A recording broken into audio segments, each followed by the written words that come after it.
Good evening. Unfortunately, we do have to announce some sad news. A good friend of the show, Gail Orenstein, we got an email from her husband to say that she died recently. Unfortunately, very sadly. And she's been on the show quite a few times. She came to Mini Air Show. I'm sure we all had some good laughs with her. It's sad to see that she's gone, but there has been a sort of memorial YouTube channel set up with sort of some memories of her that her husband's going to keep posting out on there. So I'll put that in the description. And yeah, there's still the podcasts that we have with her as well. That are still up for free wherever you listen to your podcasts.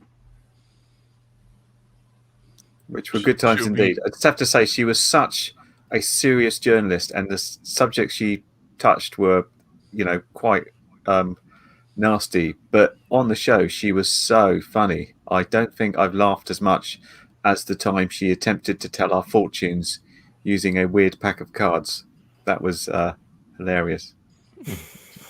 Definitely one of my favorite memories of her, and also I really enjoyed meeting her at the Mini Air Show, and she as much as she enjoyed the show, we thoroughly enjoyed her company, and she'll be deeply missed by all of us.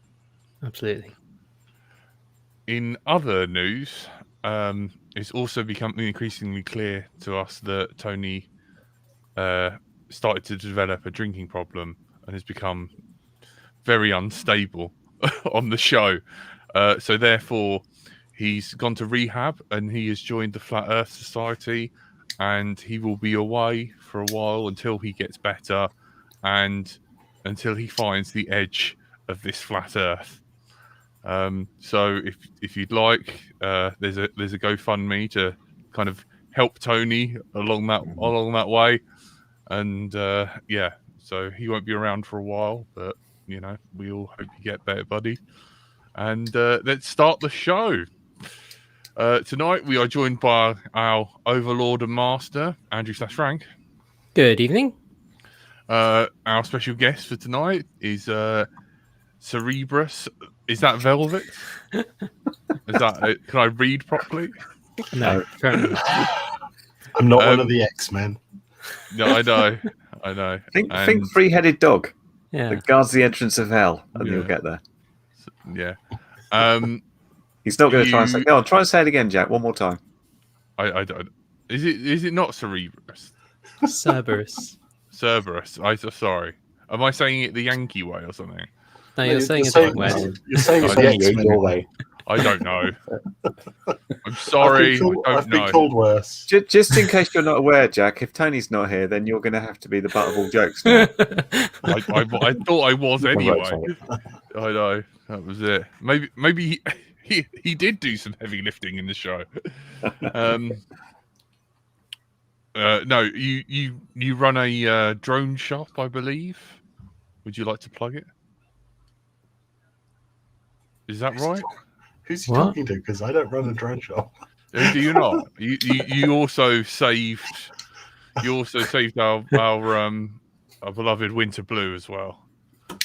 I did. I rescued him from the evil of females. Clutches. I know. He was destitute and homeless, and we had a spare room, so we charged him an extortionate rent. So it was all fine. And made him work. Yes, I think the key part to running a professional podcast is researching your guests thoroughly and knowing what they do when they come on. Maybe reading the research. I'm not awake. Yeah, I know. I should. I'm sorry. I'm not saying a word. I know. Be easy on Jack. He's only just woken up.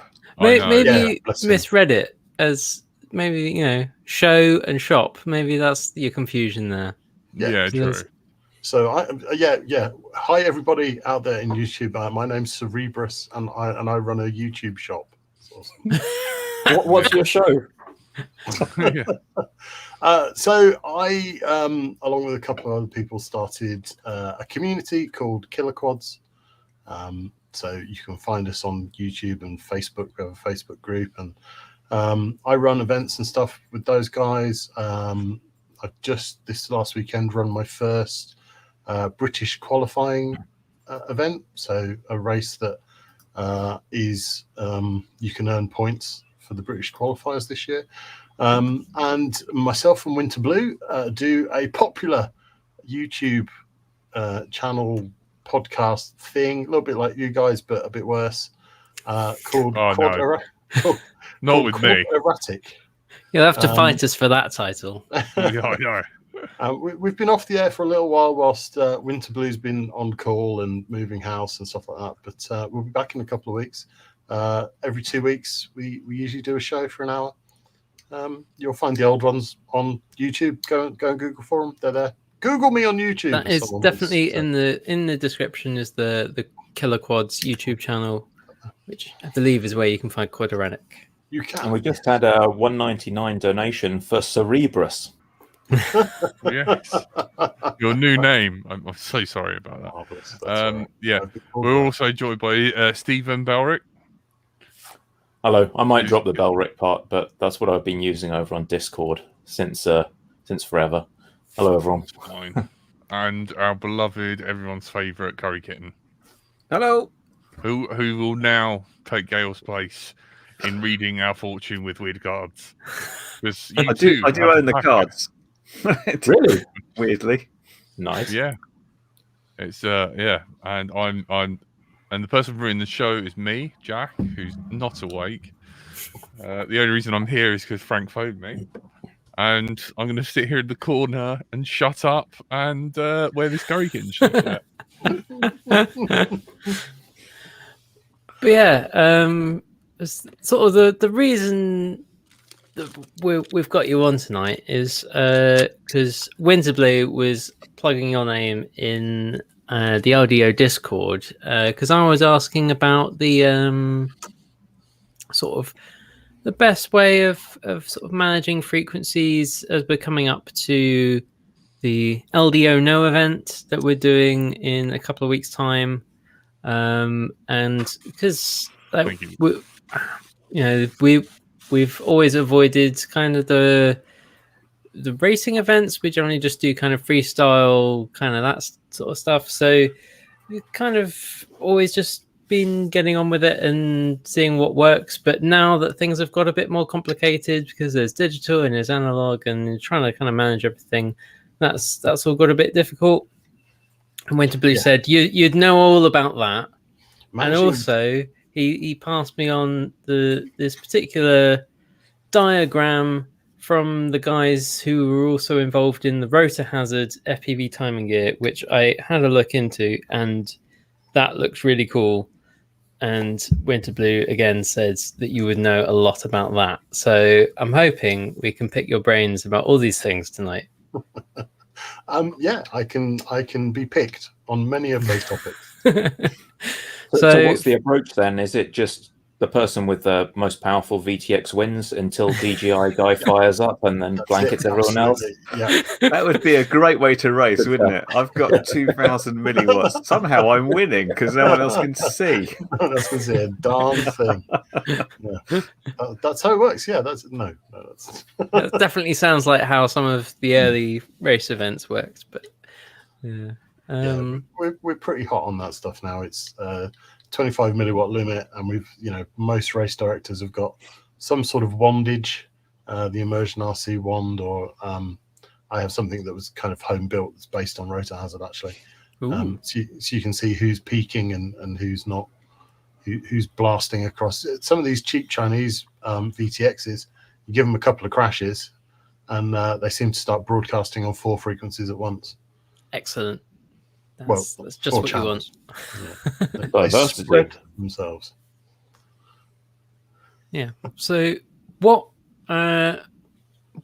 is, for anyone who doesn't know, what is Rotor Hazard as a thing? Because it's kind of a group of things, but collectively, how would you describe it?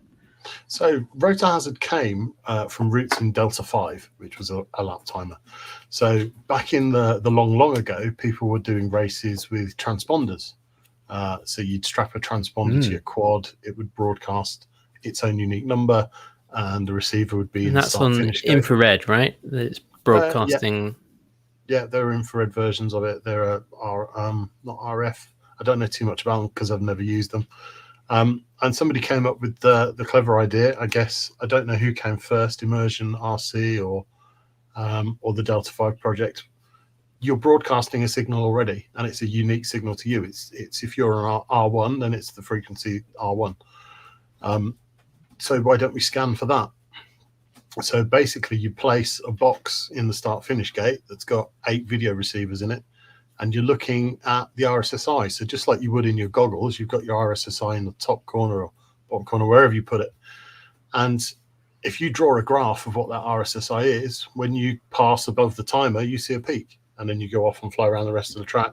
You might see a couple of other little bobbles as it, as you do flippy floppies through a gate, but the main peak is going to be when you cross the start finish line, and basically you're counting the time between peaks. So go on. So if you if someone wanted to get into this, like, is it a case of going out and buying a kit, or is it a case of buying, like, is it ready off the shelf, or like how do you get into actually having one of these things if someone wanted to run a race? So the first thing to do is hit the Facebook group for Rotor Hazard, which is a bunch of guys that are into it. There's a GitHub, so if you're into coding at all and if you'd like to contribute, it's an open source project, so you can jump on there and start looking at the issues, looking at the code, and basically you're going to assemble your electronics. Let me just switch my view and I'll show you a Rotor Hazard. Ooh. So here's the contestants. So this is the ImmersionRC box. This is the commercially available solution, and you can see you've got your 8 antennas there inside it. So you've got your 8 video receivers, and a Rotor Hazard box is a little similar. So this is the 3D printed case that I designed. This is part of the project, and inside this you'll find the PCBs. Okay, so you can, the PCBs are open source. You can grab the files for those. You can send them off to a PCB house and have those created. And you see here we've got the 8 RX5808 video receivers, each one with an Arduino Nano that collects the RSSI information, and then it's all polled by the Raspberry Pi here. My version has a 18650 pack in it as well, so it can sit out in the field and that run pretty much all day. This is a single channel. This just has one of those RX5808s inside it. So if you're going out on your own practicing, that's something I forked from the project because obviously being open source, your own kind of things with it. Yeah, because I guess that's the sort of equivalent of so you can buy off the shelf from ImmersionRC. They do this sort of they do a puck version of the lap RF, which does a similar sort of thing where it can do track one channel, or it can track multiple channels but slightly less reliably, and then there's the lap RF 8-way that will do 8 of them. And those are designed to Bluetooth to a phone, aren't they? Is this more of a standalone thing? The puck, which is just has one receiver inside it. So if you're doing 6 channels with the puck, so 6 pilots is about your limit. You can go for 8 if you go R8. You don't really want to do that. You want to stick to 6 and use something called IMD6, which I'll go into in a bit if you want. The puck has one receiver in it, so it basically scans channel 1, switches to channel 2, channel 3. So it's polling all of them, which is why it's not so accurate. And that Bluetooth to your phone, and that's great as a little practice box actually. The ImmersionRC, the 8-way timer, if you're running a British qualifying event, you're pretty much stuck with the lap RF8. Okay. Because the format of the race isn't yet supported by Rotor Hazard, but that is something that's coming because it's open source. We kind of identified that we want to run a race a certain way. which live time can do. So we're tangenting off into live time. But Rotor Hazard can't quite do that yet. But the next software update for Rotor Hazard, that will be covered. Okay, so Rotor Hazard has the kind of the race management software as well. Yeah. So it's the hardware that's tracking the signal strength of each racer, but it's also managing. Yeah. So is that sort of is that what's kind of generating a load of? I mean, I've sort of been to the qualifying events where there's a speaker shouting, "Next racer is this one, this one, this one." Racer 1 is in 3rd position, all of that kind of stuff. Does the Rotor Hazard one do the same thing? Yeah, it does. So that Raspberry Pi there in the Rotor Hazard, that's running the software, and that's generating a website. So you can, if you're running an event and you want superb reliability, you run a 50-meter Ethernet lead out to your Rotor Hazard and you plug it in on the Ethernet. Mm-hmm. If I'm doing a practice session on a Friday after work with the guys, then I have a wireless access point which will run off 5 volts, and I put a battery pack on it and I stick it halfway between the Rotor Hazard and the laptop, and they all attach to the Wi-Fi, and I connect to it that way. So with Rotor Hazard, you're connecting directly to the Rotor Hazard, and it's generating that website with all the information. You're putting your pilot data in, you're starting and stopping your races. And also at the end of a race, no system is infallible. So you'll maybe get a guy whose VTX is a little bit low, and you'll miss all his laps. And you're, oh, okay, that's a bit strange. Perhaps your signal was a bit weak and we didn't see the peak. So you'll look for, when you're looking for that peak, you'll look at the high point and the low point of the peak and say, well, if you peaked in between those 2 bars, then that was a crossing. Yeah, does that make sense? So if you've got a signal strength that is strong enough, but also then goes away again, you got it. Then you've passed a gate. So you have to have entered and exited. Which reminds me of a girl I used to know. So,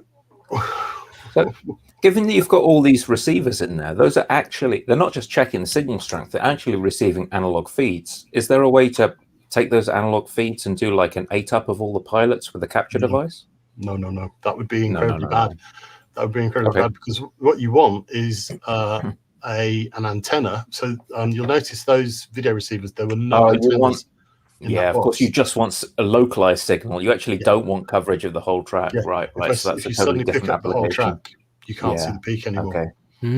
Actually, you want them hobbled. So that's why they've got no antennas on them. And the lap RFA, although it's got those antennas in it, the advertising blurb says that these were specially designed to pick up a local signal. They look like GPS antennas.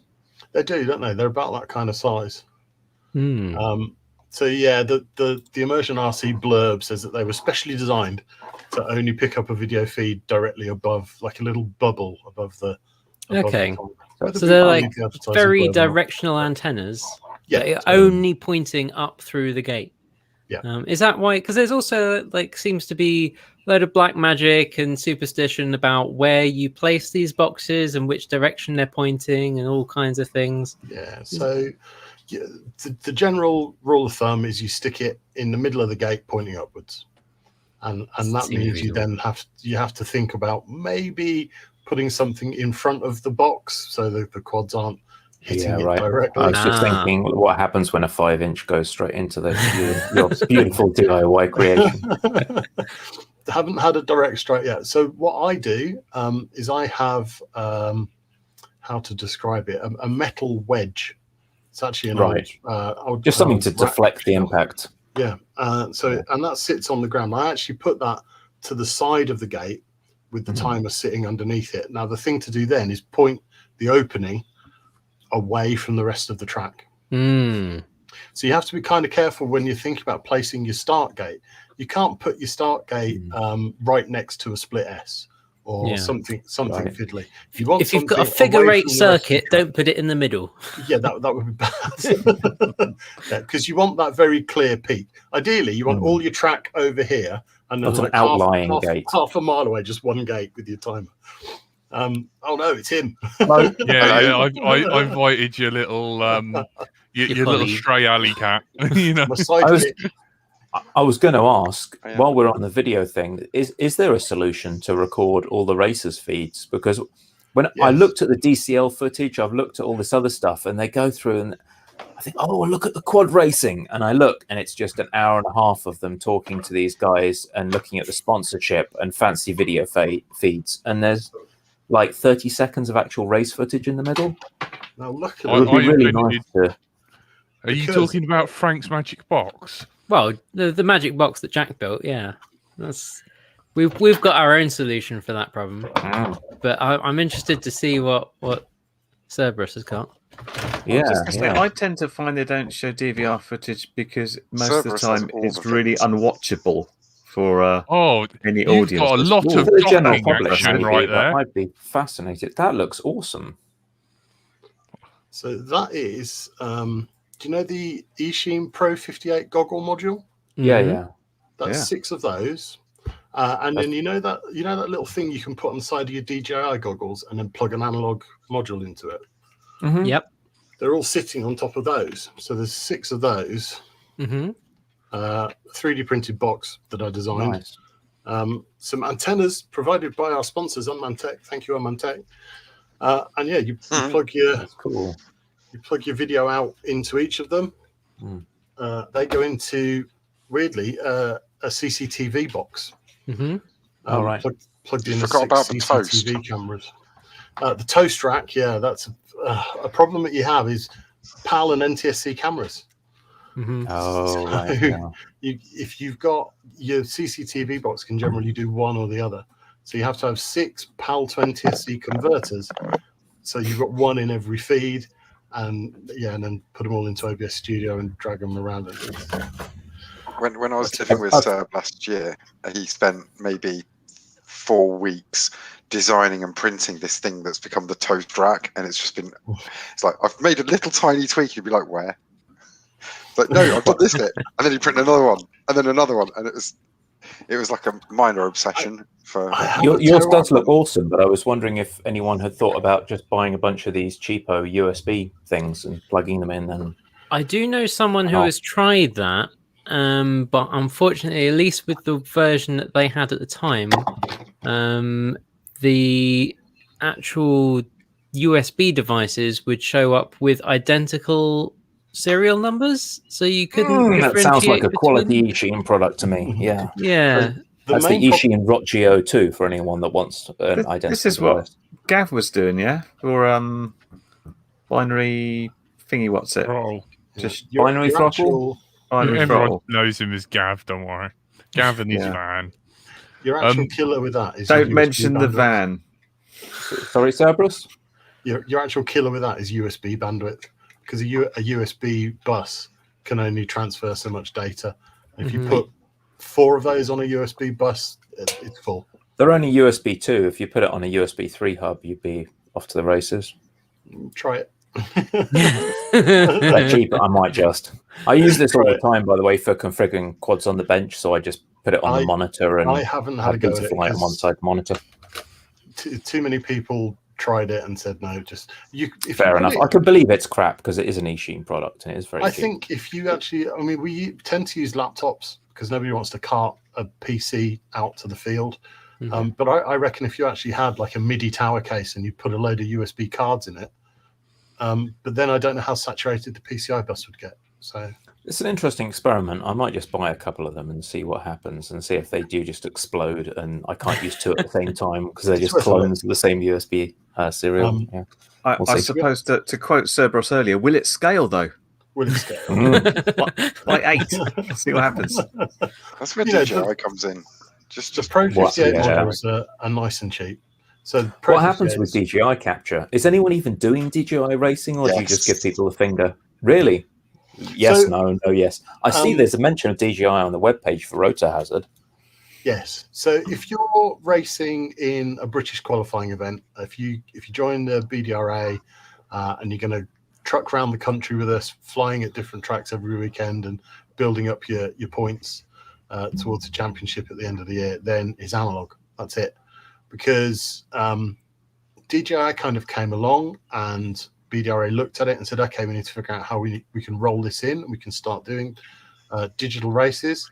And then the COOF hit. So nobody could leave the house, let alone try and run a race and figure out how DJI works. So nobody was sitting on their bench for the entire lockdown looking at the problem. I don't believe you. Well, you can do that on your bench, but it's only real when there's 6 of you in a field interfering with each other, and then you plug your quads in. That's not racing. Not actually. Something different from racing. I think that's my experience. 6 people interfering each other in a field sounds like something else. My absolute experience of any FPV event is nothing is real until everyone is there. Yeah, because it doesn't matter how you can have a bunch of you sitting around testing every possible scenario you can come up with. Still, there'll be when there's everyone there, they'll come up with something else, and things will start interfering, and it all goes horribly wrong. Someone will rock need up with to interfere. It just needs video transmitter, and they'll be like, "I'm definitely on race 1," and everyone else will be like, "You are not on race 1." Yeah. But the thing is, you don't even need there to be someone doing anything wrong. You don't need to be anything actually going wrong. You just need enough racers to suspect that something is affecting their race, their feed. And the whole event is march on the Capitol building and knock the doors down. We can deal with that, though. We can deal with that. I mean, going back to what you were saying, it's absolutely true. I've run countless races in the living room, much to my wife's joy. And it's not until you take all of, I get the folding tables out and I set all 3 of the laptops up, and I'll run through a race, and it'll be absolutely fine. You take it out to the field, 36 people turn up that have paid their money and want a race, and the timer will stop tracking R8 for reasons that only it understands. That's what happens to me. That sounds like Sunday. Yeah, that's exactly what happens to me on Sunday. But if somebody is chucking out like 10 million gigawatts on 6 channels at once, I actually have. So you saw inside the Rotor Hazard box, you've got the Arduino Nano and the RX5808. I have one of that in a box. So one node in a box with a proper antenna. And I've got a piece of Python code that draws a graph. It tunes the channel up by 3, takes an RSSI, goes up by 3, takes an RSSI, and it will then just draw you a chart. And you can get all 6 pilots to stand in front of you and plug in, and you'll see 6 nice peaks that are all roughly the same height, unless someone's absolutely blasting, and then their peak will be off the charts, and you go, right, you're disqualified, busted, pass the hammer. So I got to say, when the graph, watching the graph change is actually like really, really fun. Like I've spent like a good hour just glaring at it on Sunday. It's like, oh, pretty, because it changes, because it's running all the time, and as people fly around the track, you can see it getting higher and lower, and it's like hypnotizing. Yeah. Don't encourage Frank. He'll make a spreadsheet. He will. I don't know. I've gone past spreadsheets now. Oh no. having spent the past few months being forced to do loads of stuff with actual code. God. Code is the future. We had a guy on Sunday. So one of the heats, like heat 3 or something, everybody who came back after their race and went, my video was awful. It was really terrible. It's like, okay, before you start your next heat, everybody come stand in front of race control and plug in. And I get them to plug in one at a time. So one plugs in, there's your peak. Next one plugs in, there's your peak. Third guy plugged in, and he peaked. He had his main peak, but then every other frequency went up about half. There was something wrong with his VTX, and the only way you can know that is with that piece of kit. And basically, he retired that drone for the day and had to fly a different one. I'm just imagining you getting them all lined up and like playing the countdown music or something while you're doing this, while you're analyzing the peaks. You're out.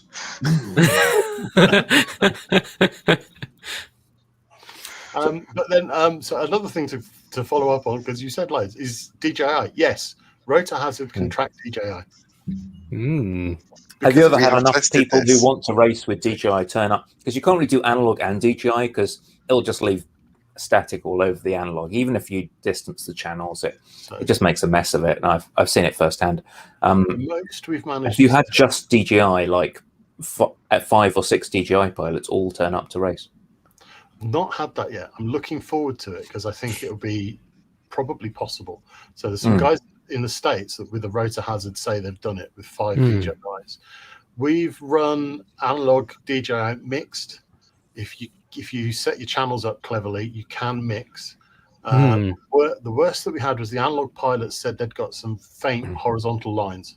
Yeah, faint is very. That's a nice way of putting it. The way I was standing about 30 foot away from the guy flying DJI, and I had like strikeout straight through my image, and every now and then it would just decide not to give me a frame. And I'm running like rapid fire. It's because if you've got your analog pilots on 25 milliwatts, what about the digital DJI pilots? Like, because I mean they can go put out like their 50 megabits per second and however many milliwatts because they've got. You can turn DJI down to 25. Well, that's in the UK, that's my question. You have to go out of your way to unlock it to get more than 25. If you say I'm in the UK and you plug in your Vista, it's going to put you on 25 unless you fart around and put these little text files on the unit to lift it. Yeah. Right. And also restricted to 4 channels by default in the UK. Yeah. If you're in other countries, then you're in the UK you're limited to 4 channels at 25 milliwatts. Fortunately, they thought about this, and so when you travel to places like America, you can unlock it using a text file with the number 1 in it, which gives you access to any milliwattage you want and all 8 of the available channels, unless you're in 50 megabits mode, at which point don't fly with. You get 4 channels. It basically 50 megabits choose through 2 25 megabit channels. That's all it's doing. It's taking 2 channels and joining them. And if you want to get 1200, you have to then put something on the goggles for some reason. You unlock everything on the actual air unit, but then if you want to go to 1200 milliwatt, you do this thing on the goggles. I got to say, I've never had a need to do that. Like, I've been flying DJI for like 2 years. I've never had a need to go that high. I've never thought that is way too cool. That air unit's just not hot enough. I need to put more heat through it. Not happening. I want to see it glow. Yeah, really. I want a cherry red to match all the rest of the quad. I want my color scheme. Forget LEDs. We're just going to have like overheated air units. But you can't. And when I plug in, I want to sterilize myself. Right. The other thing about racing is got to be the DVR footage, though. And that's from where I'm sitting. That's what really lets down analog racing, is because the footage you get is just shocking DVR. And obviously with DJI, and especially with the open source project that allows you to get the video out with a simple HDMI input dongle, you can capture all that. You can capture all that video in glorious HD, and that I think is why those race drones, they had these honking great. Was it DCL? These honking great 7-inch drones, and they had like a GoPro mounted right at the nose of the thing, right by the FPV camera. And of course, they're not going to do a live broadcast, but they can do a mashup after the race and take all those GoPro feeds and do an 8-up or whatever of those GoPro feeds. But you're right. Like plugging in a USB-C into everyone's goggles and running those all into a Pi, it's a doddle. The video is already encoded, so it's just much easier than dealing with analog video. It's coming. It's definitely coming. There's a few of us playing with it in the background. We've trialed it, and we do practice on Friday nights. And I generally lug the laptop and all the timing gear out. So if you look on the Killer Quads channel, you'll see some Friday night and Monday night practices where we're streaming. And the biggest area I think that pretty much all of us in the UK, when we're streaming races, the biggest thing we fall down on is we don't tell the human stories.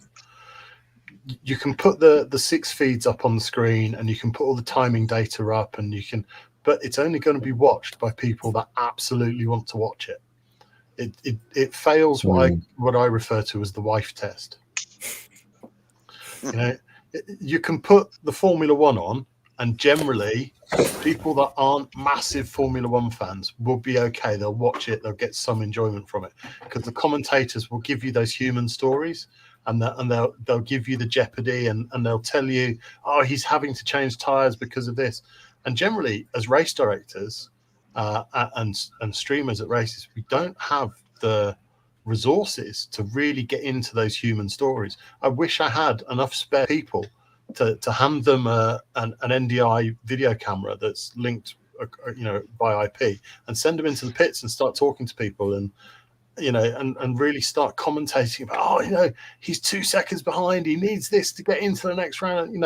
Those real human stories. We don't have the capacity to do those yet, but it's coming. There's a lot of us out here that are like pushing towards that. So you think we're going to see quad pundits soon? I would hope I'll be one of them. I think that's the only way to make quad footage.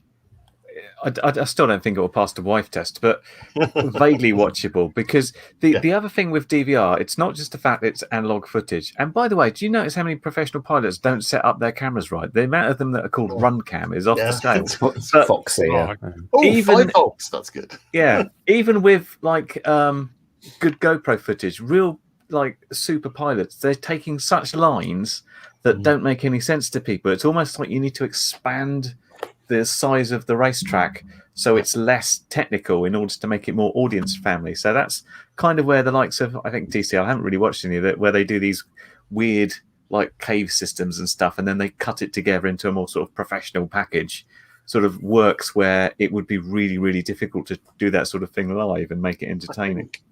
In my rarely humble opinion, it's DRL. It's DRL have really got the closest to actually nailing the package on presentation and nice graphics, and something that I'm going to start to do is at the start of races when they're all sitting on the blocks and you're waiting to get the race going, I want to have a head and shoulder shot of each pilot overlaid in their feed, so you start to know who these people are. And again, it's that phrase, human stories. I think DRL really nailed that with kind of and until they went the Vanover route, I kind of feel they went a bit WWE with that, like had a cartoon villain which was Vanover. But yeah, I mean DRL. I went to the Ali Pali one, and like being in the audience there really gave me left me in no doubt that it's absolutely that end product is of the show is their primary goal. That's their primary focus. That is what everything else is aimed for. Like, we don't really care about the audience there. We don't really care about the races or the racing or anything. Everything is 100%. Is this making something that someone can watch, on the TV? That is their absolute focus on it. And like you're saying, that actually results in something that you can actually watch.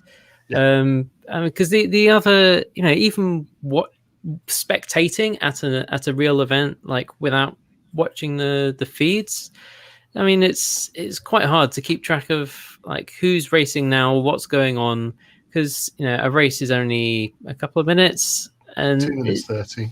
Yeah, so you haven't got a lot of time to really get your head around it. Yeah, you have to really be enthused by it. You have to really want to know. And I think if you're someone that goes to the races and you kind of move in those circles and you start to put faces to names and get to know the guys that are racing, then some of the personal stories, and then it becomes more interesting. But I mean, the first race I ever went to is like, I don't know anybody. It's not like we can afford to put big like 60-foot screens up so people can watch. So you're watching a YouTube stream on your phone, you're watching these things whiz around. I'm like, yeah, this is dull as dirt. This is not interesting at all. Yeah, I think it depends who you're appealing to, though. That sports is very much a way to split people, because the typical sports thing is about cheering for your team, your guys. Yeah, and you're feeling some investment in it. Whereas I think a lot of quad pilots are kind of more the traditional technologist cut, where they're like, and which one flies better? Is that flying better? I wonder, did he fail that because of this? Because he had the wrong motors? Because it was too heavy? Or did he time it wrong?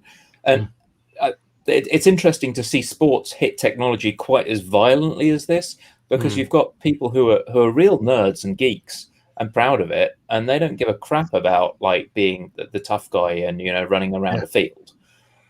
But this is still now becoming a sport. airport, which puts them in the same place as the tough guys running around fields.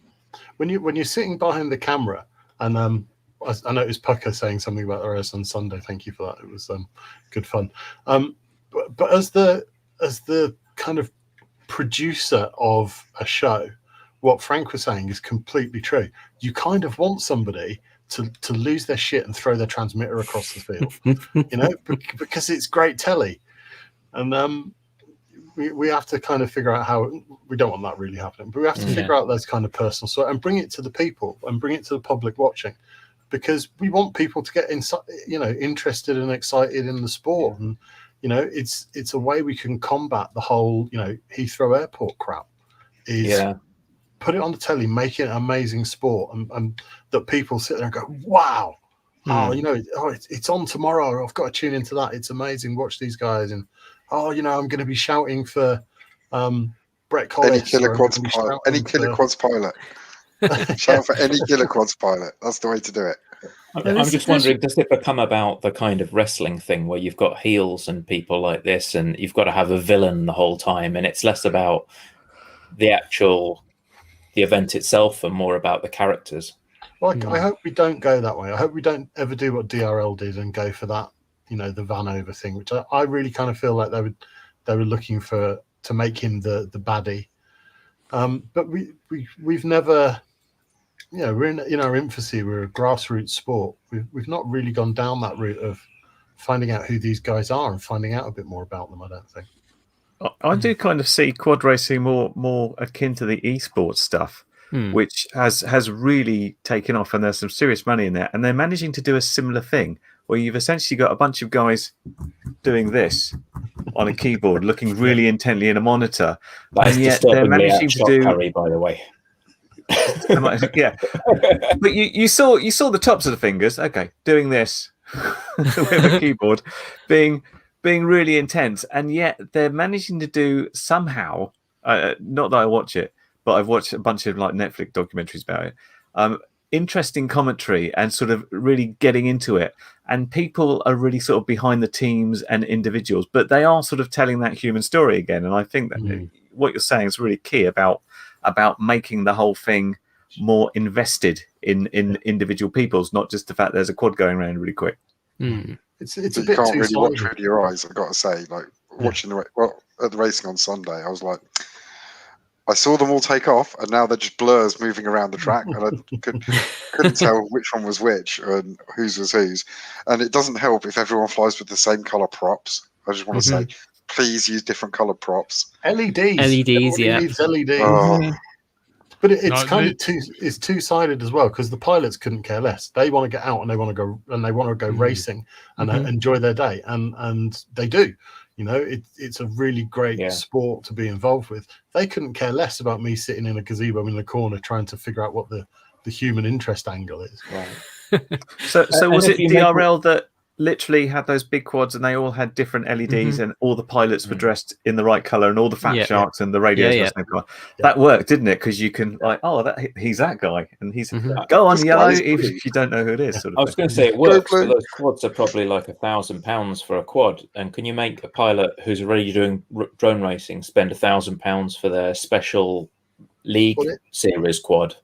In DRL, not, and that's how much they weigh as well. Yeah, they're really heavy. But DRL brought all the quads. So in DCL, you take your own quad.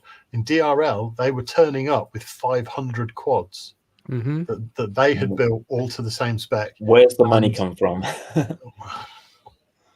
Well, for that was literally that they were, you know, selling the actual advertising, the product, the show to broadcast companies. Their sponsors are like Allianz and BMW and, you know, big hitters.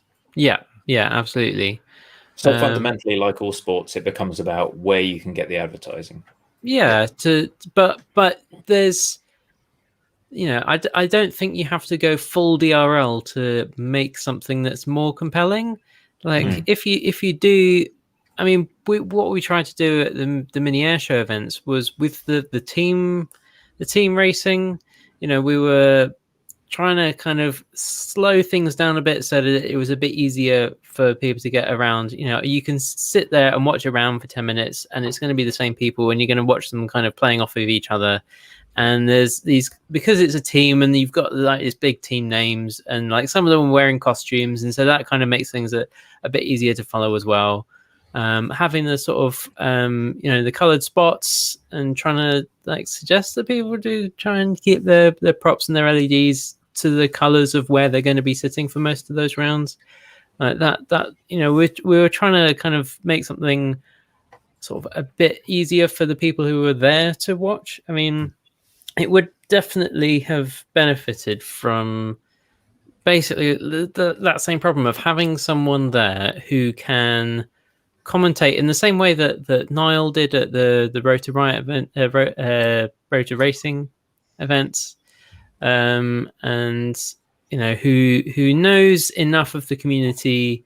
And the other one, Craig Films, he's another good commentator who knows enough of the community to be able to kind of have a few jokes and sort of explain, you know, who people are and who's like the front runner and you know who's the kind of bit of a joker, and to be able to, like you say, bring sort of that human interest into it. And I think that is important to be able to have something that's, you know, passing that wife test, getting, you know, just someone who, you know, maybe is just a model aircraft enthusiast who happens to be walking past some drone racing at Western Park or something, and just kind of sees that, oh, this is some something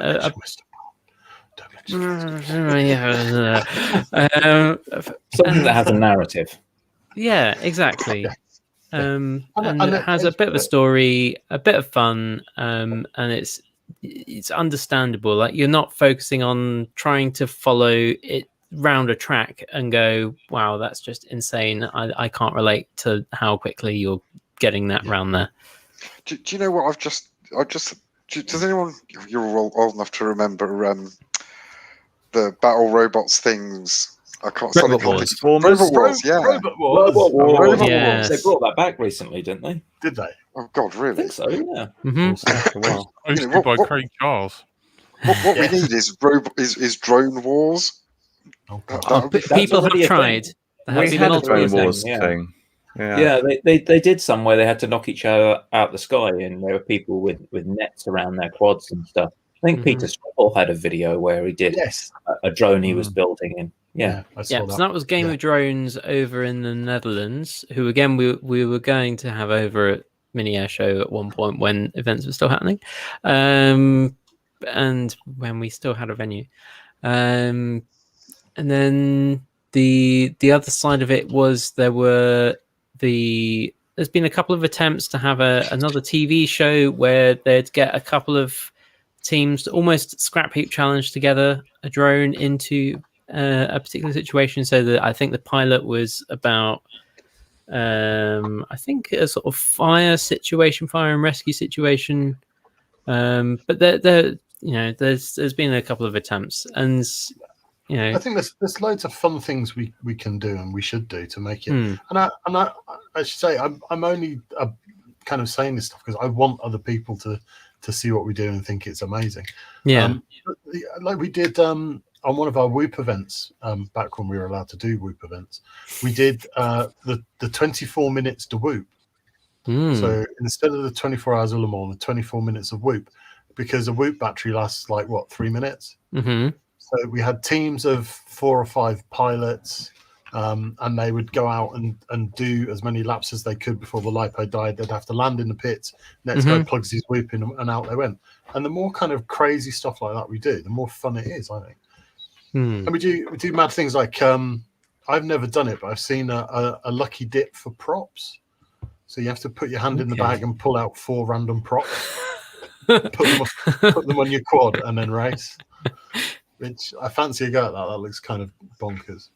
Yeah, but yeah, I think that's the sort of thing that if you've got a format that is working to include the general public or like non-pilots, then that kind of thing is something that you can kind of throw into there and make it even more fun.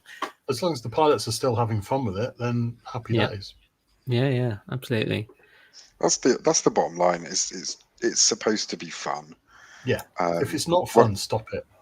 Yeah, I mean, when the fun stops, stop. Yeah. Exactly. I mean, that's one of the reasons I don't maybe race is because I get too stressed and too angry and get Yeah. all grumpy. Speaking of not fun, It's did you being see the academic analysis of drone racing? Where they were figuring out how to do perfect laps, and they got cool. I've forgotten who it was. Some guy who'd been a drone kind of top 3 in the world. Was it Gab something or other? The AI drones. They finally got one to beat a human, didn't they? They were like knocking 0.8 of a second off Gab's time. It was pretty impressive. And they'd figured out not just to take the absolute fastest approach, but how to like conserve momentum through turns and everything. Pretty neat. That's a really important thing to learn actually when you're racing is sometimes it's about that line, and actually if you swing out wider to carry more speed through the gate, then you're overall quicker. I've done a fair bit of track racing in my youth, and I'd still do it now if I could afford it. And actually racing lines and carrying speed is stuff that a lot of guys in the drone racing haven't quite figured out. The real quick guys, you can tell that they have, and you watch the DVR back and you see how they're swinging out before they hit the gate, because then they can carry all that speed through it down the straight. They're not looking to go through the gate, stop and turn. They've thought ahead. Right. That's kind of a big penny drop for me. I think a few other pilots have found that as well. When I first started racing, and I don't just race, I freestyle as well. It's all drone flying. It doesn't matter whether you're flying a bando or flying gates. Just go and fly. It's not 2 camps. Okay, go fly. It doesn't matter what you're doing. We need to divide and argue and squabble amongst ourselves. We can still manage that. We try. It's supposed to be us against the news of the world, not us against each other. But I kind of had an epiphany about 12 months ago, and I suddenly started flying between gates. Because what I was doing was I was flying through a gate, and then there'd be like a mental reset, and then I'd fly to the next gate and fly through it, and my brain would kind of reset for each one. And then a lot of people have said this to the same thing. You kind of suddenly start flowing. Yeah. There was another paper where they actually did gaze analysis. They looked at the pupils of the pilots and tracked them around the image, and they found out that when a pro pilot was flying through a gate, they weren't looking at the gate they were flying through. They were looking at the one after. Even before they went through a gate, they weren't looking at that gate. They were looking at the one following that. Yeah. So they'd already started to line up, and their gaze, there was like vectors they'd planned, like the course of the drone, the angle that the next gate was, and the gaze of the pilot was like somewhere between where their drone was heading and the next gate. They were already kind of glancing off towards that side before they even hit the gate before. It's a great piece of advice a pro pilot gave me. I couldn't do corkscrews, so when you kind of go through a gate, around and through the one next to it, and I just could not do them. I could not do them. And somebody said to me, "Where are you looking?" Right. I don't actually know. And I look at the next gate. And when you suddenly start focusing on where you're going instead of where you've been, suddenly I could do corkscrews. Nice. That must be a great feeling. Yeah. I still do them very slowly though, because I'm old. Has anyone ever... None of us are 14. Yeah. Has anyone ever seen like... Yeah. Check. Has anyone ever seen Top BSM Thomas like with his like stick cameras? Like he's always like just the far extremes of the travel of the gimbal as he tears around the. I can't get my head around it. Yeah, but a lot of racers are running 400 degree a second rates. They're not running 1,000 degree a second. Yeah. So they don't need to do spins. They just need to turn and hit the next gate. There's never like go through a gate and immediately like 180 and then 180 and then 180 180. It's just So my freestyle quads are, I think, either on default or 1,000. My race quads are down on 400 because you don't want that twitchiness. Counterproductive. But that gimbal's like your mouse pad, and you want the comfortable area you can use and use all of it, right? So that you can get precision For younger viewers, a mouse pad is something you use to put your computer mouse on when moving it around. So For The those who are computer not mouse born is with when an you don't have a iPad in their touch screen. hands. Yeah, right. So the other thing I forgot that's how many really children have iPads now. the really counterintuitive thing is if you're doing that kind of a corkscrew move again, a corkscrew or a split S or something like that, you back off. You come off the throttle and make the turn, and actually that's not what you want to do. You want more throttle. It's a little bit like an F1 car. So if you drive an F1 car slowly, you lose all the ground effect, you lose all the aero grip, and you slide off. And quad racing is the same thing. You want that power. You have to overcome the temptation to back off the throttle as you go into the corkscrew. You want more power so that you're getting more grip, and then you make the maneuver with your other inputs. So when's your next events coming up, or where can people find some events if they do want to go and have a go at some racing? Well, you've just missed the biggest killer quads race of the year, which is the Jim Gibney Memorial Race, which we run every year. So our first ever race was with the MX5 Owners Club, because I was on the committee of the Owners Club at the time. And they said, you do this drone racing thing. We're doing our summer national. There'll be 6,000 MX5s in the car park. Do you want to come and do a race? Show people, a bit of spectator sport. Yeah, of course I will. So that's why I got into Rotor Hazard, because I couldn't afford a lap RF. And I brought some Forza pop-up football goals.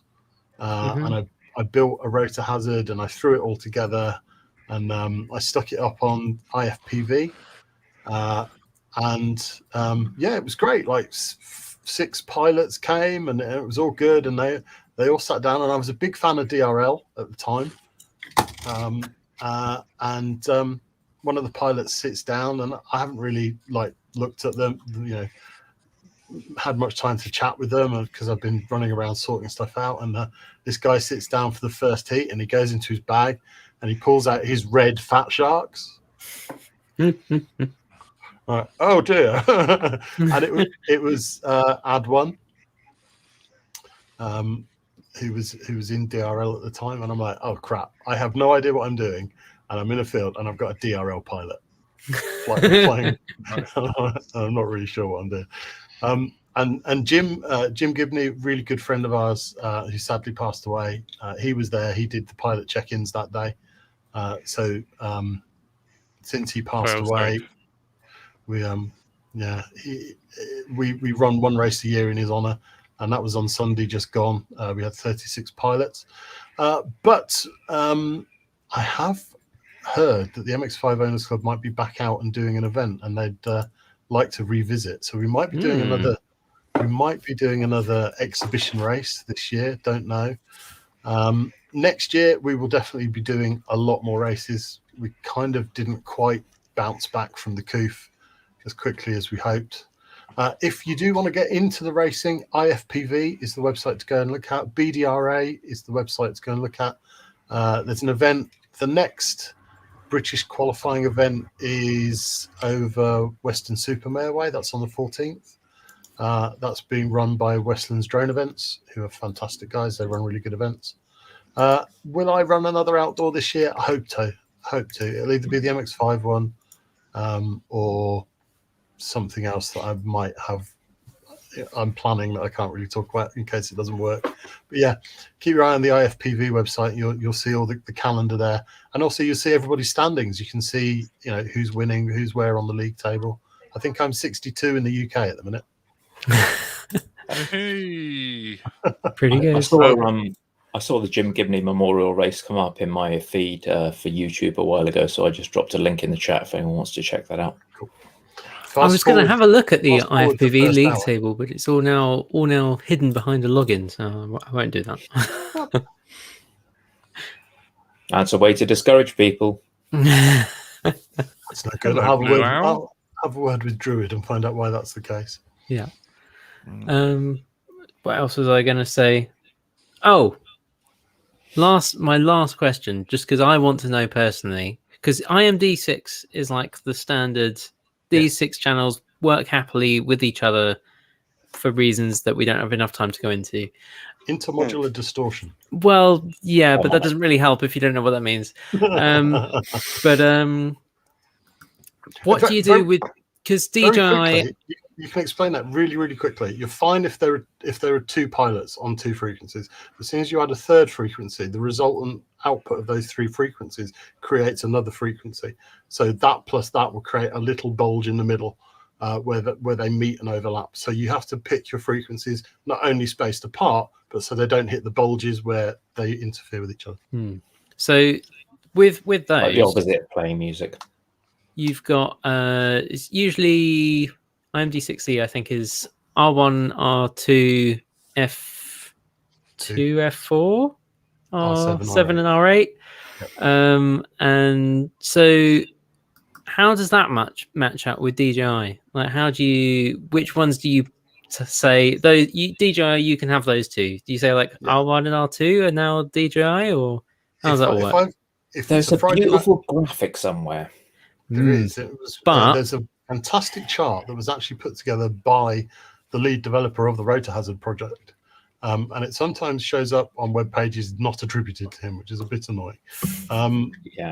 Yeah, and basically, if I've got one pilot turns up with DJI, then he's going up the R8 end because I know that I can set the Rotor Hazard to a DJI channel up that end, and everybody else can hide down the R1, R2 end, and pretty much we're going to be safe. And that's how we arrange it. Have you ever had someone turn up with DJI who has not put a text file on their goggles? Because I mean that limits them to, as far as I can tell, no channels that fit on the biggest task of a race director when you're doing a practice event, definitely, is the new guys that turn up, because a new guy turns up and he's on 1.6 gigawatts on Bosscam B, because this has actually happened. Because when you're new, you don't go out and fly with other people, and it doesn't factor into your thoughts at all that you can even change channel. And you rock up and you're like, "Hi guys, I've come to fly with you," and you're like, "Right, okay, what channel are you on?" And they're like, "Channel? What's a channel?" So you have to have in your armory the ability to teach someone how smart audio works, and generally that's not been wired up. So you need a good mental bank of how many button presses it takes to put a Tramp VTX into unlock mode and 25 milliwatts and Jax. There we go. Look at that. How many So buttons do you need to press? I've just opened a toolbox with frequency charts and button presses and dip switches and all sorts. Yeah, but also if someone comes up to you and says, I'm just sticking to the standard EU DJI completely locked in channels, you go, but then it's not going to work. Can't race. It can. No, so DJI channels it maps to race band. Yeah. So channels 1, 2, 3, 4 should be race band R1, R2, R3, R4. But not the CE ones. CE 1, 2, 3 are within the Fat Shark range, but don't match up with the Fat Shark one. So that's what I mean is like R1, R2, R7, R8 are not within the CE DJI channels. All right. Yeah. So you have to do the unlock to make it easy to. Yeah. I remember if you have done the unlock, then it matches R1 through R8, except 7 and 8 are the way around for some silly reason. Who's old enough to remember back in the analog days when you used to have coloured pegs on board to see who was on what crystal? What, ribbons tied to the end of your transmitter. So if you turn up to a Killer Quads event, you'll be experiencing the race ducks. Oh no, not the race ducks of shame. So basically, what we do is these guys aren't labelled up; they're new ducks, haven't been labelled yet. So what you see? So that's R1. Rubber ducky. It's a yellow rubber duck with a little coloured outfit, and I'm guessing the coloured outfit implies something for all our audio viewers. They usually have tags on them, dog tags with R1, R2, F2, duck F4, tags. R7, R8. If you're holding the R1 duck, you're on R1. If you're not holding a duck, you can't fly. You don't have clearance. And you put that round your antenna, and that detunes it just enough. So and then if it's a practice event, so there's no structure to it. That's how you can figure out who's on what channel. There's only 6 channels being used. When you stop flying, you chuck the duck at someone that wants to fly. They go onto that channel, and that was just the best solution. That saved me so many headaches, especially with guys that aren't so experienced. Guys that have been to a lot of races just kind of tune into that whole ethos because it's drilled into you, the channels and the heats, and it's quite structured. When a bunch of you turn up to a bando, it's Lord of the Flies. Because one guy's going to be on R7 on the 1.2 gigawatts, and one guy's on Boss Cam B, and one guy's that. You just grab the race ducks and go, right, that's the channels we're using. Yep.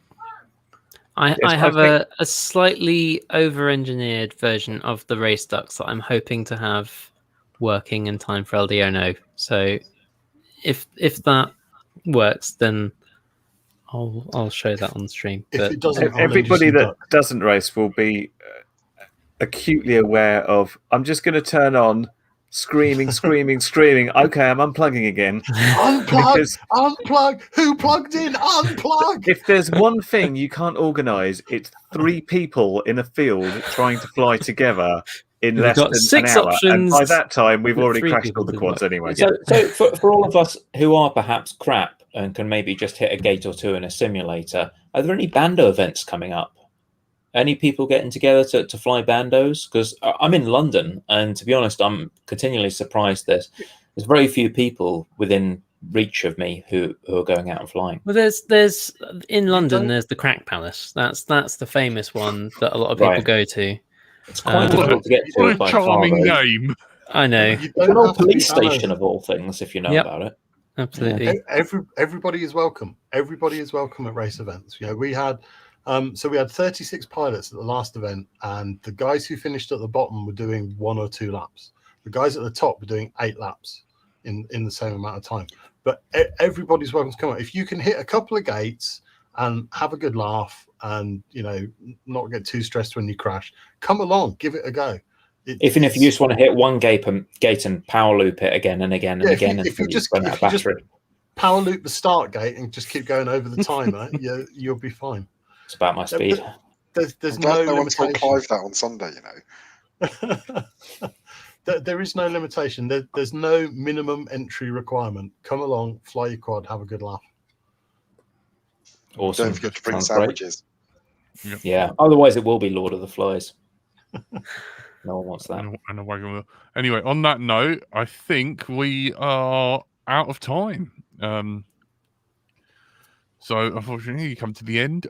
Frank, don't forget to play the Patreon bit.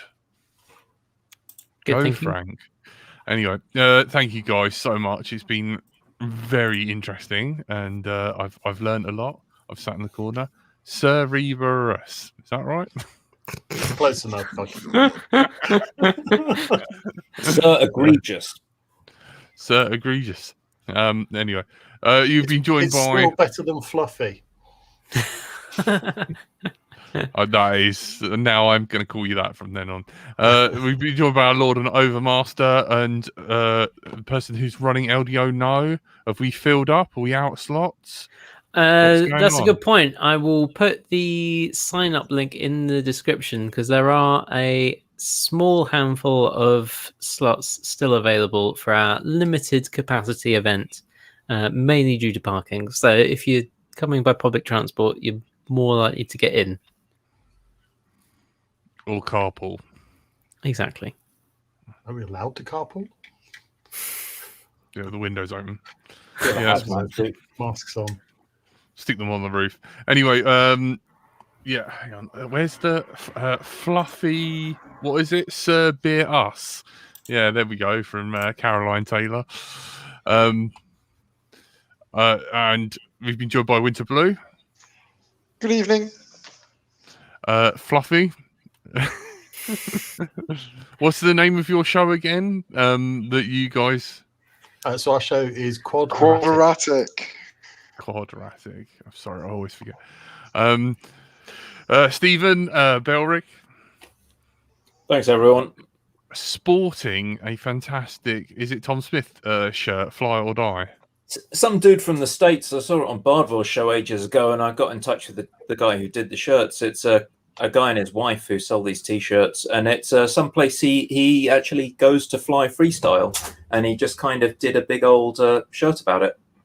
That is awesome. Oh, and I've unplugged my headphones. Great job. Oh, no. And we've been joined by everyone's favourite Curry Kitten. Goodbye. And I've been Brighton Till I Fly. Thank you. Good night. Bye.